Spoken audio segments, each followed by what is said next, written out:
Where you at, Berto? Gen Z's intimacy avoidance problem is going to end poorly. Let's get right into the video, man. You know, this is so true though. I feel like Gen Z and down, you guys have a real issue with opening up to people. And I get it. You know, some people have been dealing with different things. We've grown up in different ways. Sometimes it doesn't necessarily feel like there's a safe place to open up. But a lost art that has been going on is the ability to communicate, the ability to show you care, the ability to show emotions. It's like it's almost become the non-cool thing to have emotions. You know, what's the trend right now? Be nonchalant. Like, bro, there's a degree of like, yeah, you want to maintain mysteriousness, but if we as human beings can't connect with each other anymore, what is the point? So I'm excited to see what this woman's feedback is on the video. Like, comment, subscribe. You already know what it is. Where you at, family? Let's do it. We need to talk about Gen Z's intimacy avoidance problem. I'm kind of on the cusp of Gen Z. I'm like as old of a Gen Zer as you can get. So in a lot of ways, I feel like I can speak to what's going on for Gen Z while also having a little bit of detachment because I don't relate to everything that Gen Z goes through. So today I'm going to talk about this very individualistic, relationships are scary attitude that a lot of Gen Zers take, and basically why I think it's incredibly psychologically unhealthy. Let's get started. And it was all right, you know, it was kind of about different themes that characterize Gen Z, but one of the themes in particular really stuck out to me, and that was the notion that Gen Z thinks your 20s are for yourself. And particularly they put off a relationship, marriage, and kids as long as humanly possible because these things are seen as somehow impeding their self-development. Let me just read you a couple quotes from some of the Gen Zers that were interviewed as part of this book. Our 20s are meant to be the best years of our lives, the years in which we can be completely selfish, let loose, and ignore the consequences of bad decisions. To be honest, sometimes a long-term relationship can just get in the way of all that fun. You see, I'm not mad at the idea of, you know, up in your 20s and making mistakes in your 20s, but that's also kind of the point. When you just lead everything with fun, that's the problem with a lot of people nowadays. All they focus on is fun. Bro, fun is not gonna get you shit in life. You know what I'm saying? And I don't mean to sound like a stickler, like, bruh, yes, have fun, make sure you schedule fun into your time, but like, yo, young people right now are so focused on fun that they forget to actually put the work in, gang. Like, yo, all y'all care about is fun. Oh, y'all goddamn dopamine junkies. Sometimes you need to slow down. Sometimes you actually need to sit there with your thoughts and figure out what the you got going on. And this is not just with relationships, just in general. Like, what are your goals? Like, what are y'all? Can we talk about the economic state of the world right now? I'm playing. I don't know why that just felt like it fit perfectly right there. But seriously though, people are moving so fast. Like, what are we doing today? What are we doing today?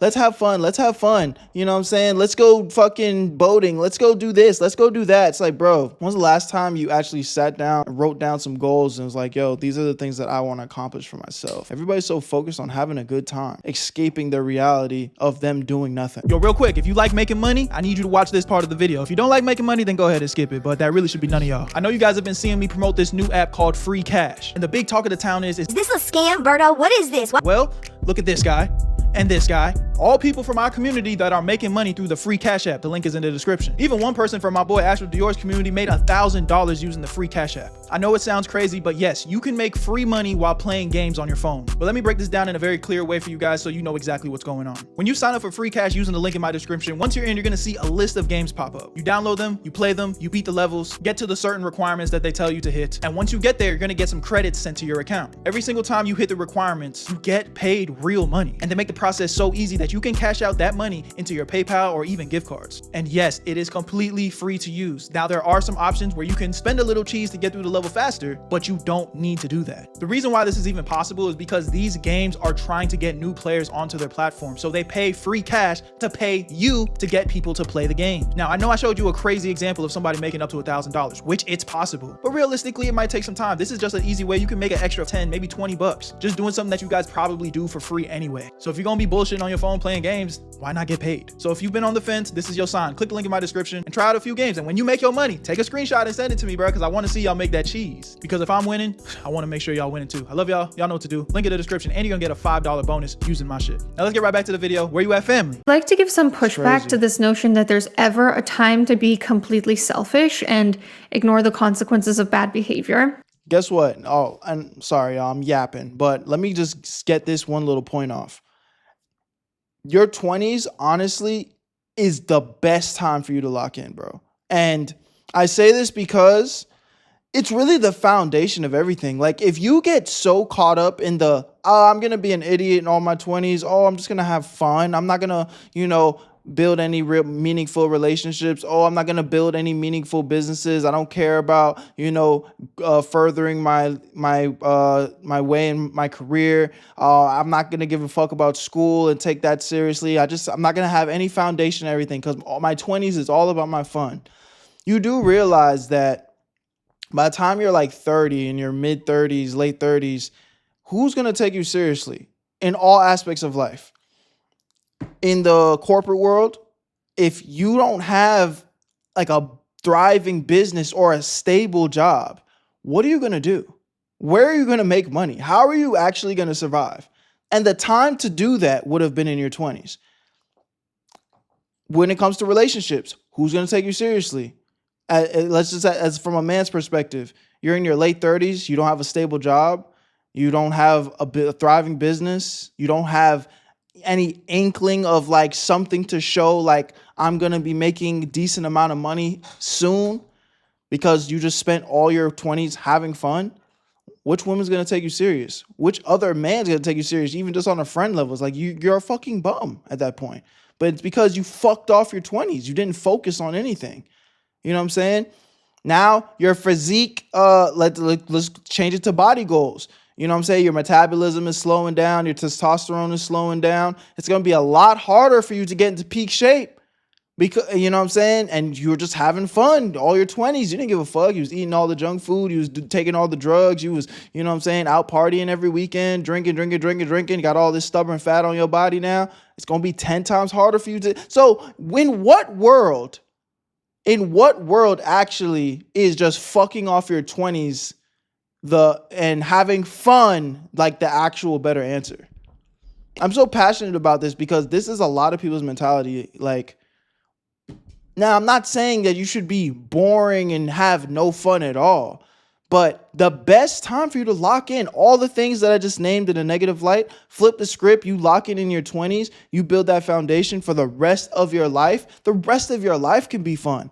You could become a millionaire or, maybe, all right, let me make it more realistic because not everybody's going to become a millionaire, right? But you can have a stable, reliable paying job, you know what I'm saying, work your way up in your business or your career, whatever work field you're in, by the time you are in your 30s, mid 30s, and then you can literally kind of coast and maintain for the rest of your life and have fun with the rest of your life with your family. That is such a more beautiful, story to tell. So it's kind of like instant gratification versus, delayed gratification. You put the work in now for a shorter amount of time when it's compared to the rest of your life, and you can have fun for the rest of your life. But a lot of y'all not thinking like that. Y'all want to have fun now, but you're going to have a world full of misery for the rest of your life. Okay, we gonna see though. Time's gonna show the motherfuckers that been putting the work in. If that's how you're spending your 20s, I can almost guarantee you're going to end up in your 30s pretty isolated with no sense of community. Everything in life is about balance. In this case, juggling self-interest with also the well-being of others. Another one is I tried to avoid building up emotional reliance on other people. I know a lot of people who started dating really, really young and became emotionally reliant on their boyfriend or girlfriend. Now they have to seek that and they can't stay single. They can't learn to be happy with themselves because they're always looking for that relationship. I think that's unhealthy. So I think not dating too young is safer, healthier. I find there to be quite a few faulty assumptions with this line of thinking. First of all, emotional reliance on other people is not something you can ever fully avoid. You are emotionally reliant on other people, whether you like it or not, whether you realize it or not. You rely on your professor to be fair when they're grading your test, or else that has an emotional impact on you. You rely on the customer service rep to be polite and helpful when you're trying to cancel a flight ticket due to an emergency, or else that has a negative impact on you too. You rely on your friends to be considerate, or else you suffer because of it. Whether or not you care to admit it, you are emotionally reliant on other people. Secondly, there's this unspoken assumption that if you're emotionally reliant on someone and that relationship ends, that you won't be able to handle the distress. And I think it really speaks to how little Gen Z thinks of their own ability to handle stress. I can't say I'm really surprised because we are fed so much inaccurate BS about how any stress is going to kill us. And Yeah, bro. That's something, another huge misconception. And I'm not going to yap too long because I've been yapping my ass off. And I feel like she's giving some great feedback. But like, y'all make stress sound like it's the worst thing in the world. Yes, stress kills. Yes, you shouldn't like stress yourself with things that you can't control. But sometimes y'all associate stress so negatively. Like, sometimes stress just means you care. Sometimes it's okay to stress. Sometimes people don't stress enough. That's their fucking problem. They don't care about nothing. Everything in life is just la la la. I don't really care. Fun, fun, fun, fun, fun. No. Sometimes the fact that you do stress kind of, that's your superpower. The fact that you stress is the fact that you care. So you're the type of person that's like, yo, wait, no, I probably shouldn't be doing this. Or nah, my life is kind of not going in the direction that I want it to be right now. Something's wrong. I need to make a change. That's what stress does sometimes. It makes your ass think, sit down and think, and that doesn't necessarily have to be a bad thing. That's your instincts. Why is everybody trying to fight their fucking instincts so much? Oh, as soon as you get stressed, oh, I'm fucked up. Oh, let me just take some drugs and numb the pain so I don't stress. Bro, I'm getting triggered this video. Let me calm my bitch ass down. it's gotten to the point where I think younger generations genuinely believe that their safety is at risk if they experience any form of discomfort or painful emotion. But the truth is, you can be emotionally reliant on someone, have that relationship end, suffer because of it, and survive. And maybe even become a more well-rounded, resilient person because of it and learn something from that experience. The thing is, you can only enrich yourself so much without relationships. The self exists within a system of relationships regardless. So while yes, it's important to do individual work, it's also important to contextualize that individual work within relationships. Another one of the Gen Zers interviewed had said relationships with that level of intimacy are distractions. And I just have to wonder, distractions from what? Making as much money as possible, achieving status in your vocation, posting the perfect selfie. Are any of these things going to matter on your deathbed? If you think about just like at this point in time, the happiest, most meaningful moments in your life, I'm willing to bet most of them occurred with other people in the context of relationships.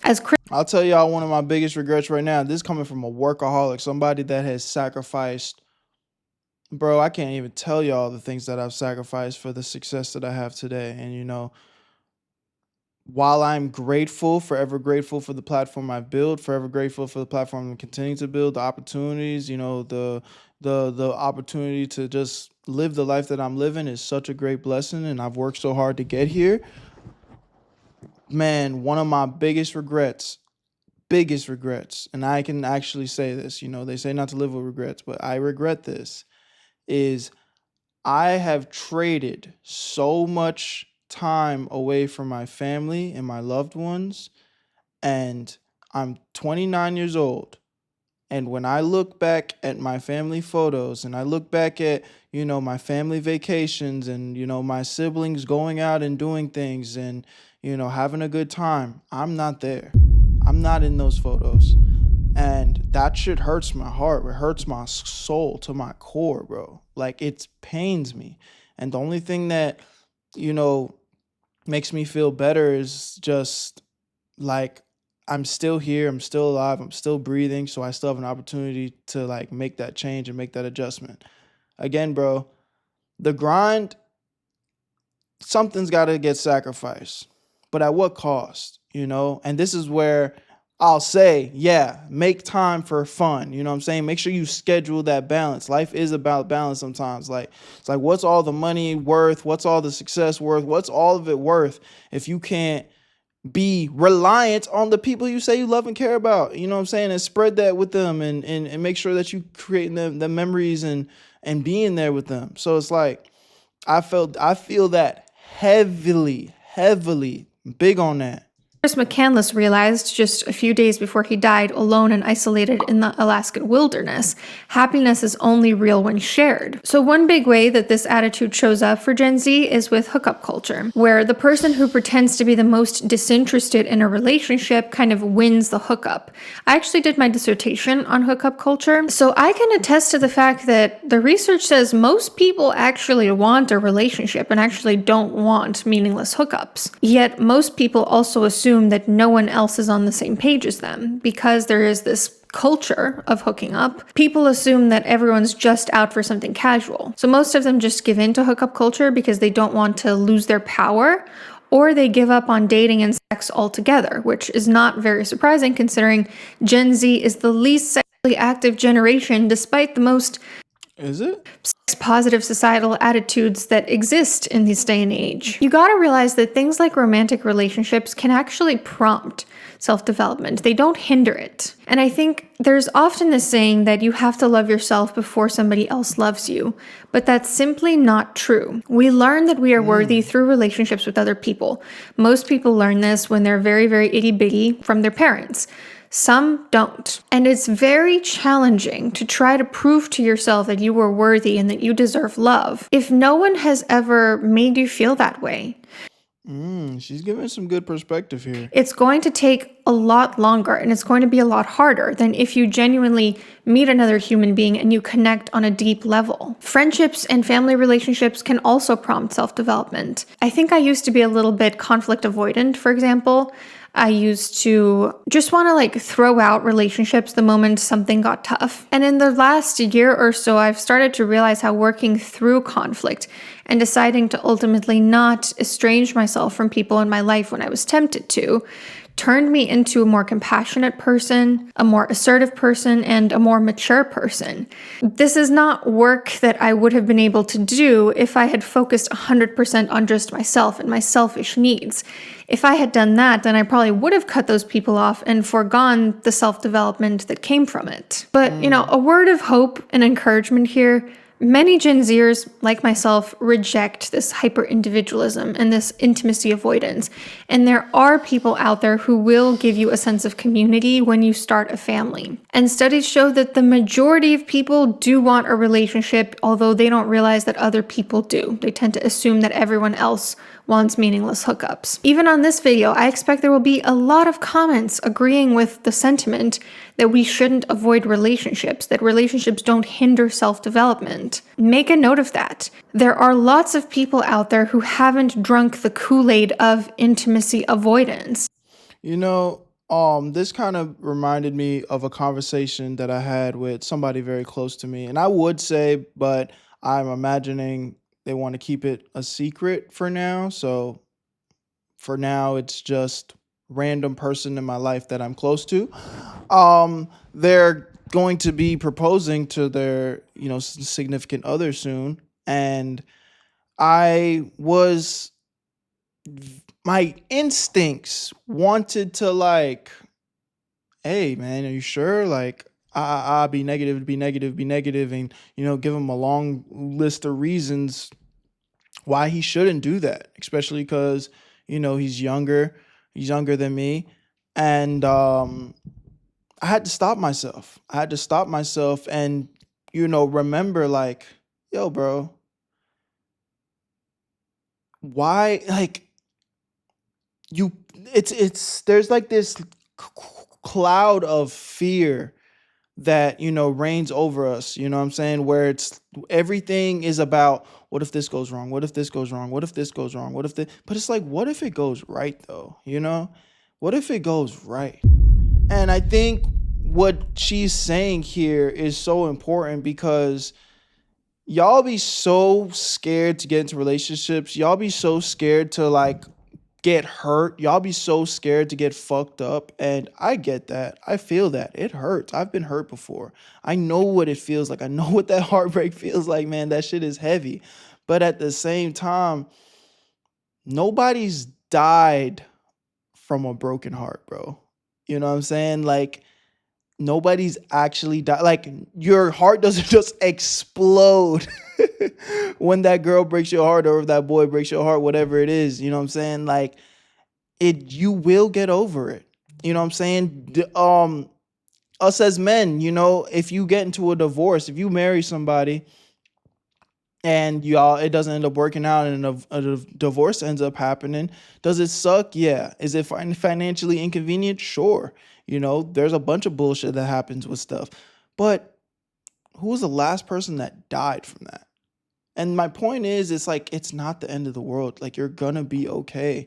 You're going to be okay. So don't allow yourself to do anything in fear. Yes, be smart. Yes, take precautions. Yes, you know, make sure you do your due diligence to vet out the people that you are dealing with. Sure, I'm not saying you should just blindly fall in love and, you know, just do X, Y, and Z with anybody. But bro, it's your world. Don't be fearful, man. And that's why I'll never subscribe to being like this, like the toxic, every one size shoe fit all situation.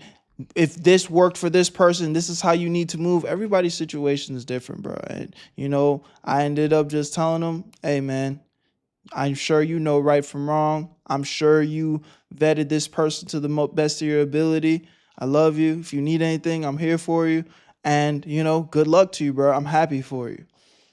And that's what it is. And I hope it all works out beautifully. And I think a lot more of us need to adopt this mentality, bro.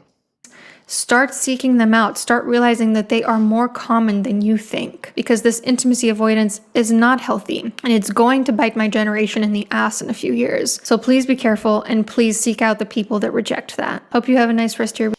Word W video, man. Yapped my ass off this video. It was a 7-minute and 37-second video and I turned it into a 20-minute plus vid. But hey, hopefully you guys enjoyed my feedback. You all know I'm a yapaholic sometimes, but I do love y'all and I appreciate y'all. Sometimes I get so passionate about the things that I'm hearing and I just feel like I gotta get my 2 cents off, man. So it is what it is. Where you at, family? I love y'all. Appreciate y'all. My name is Berto. Hit that subscribe button, man. I'm going. Where you at, Berto? I made this shit look too easy.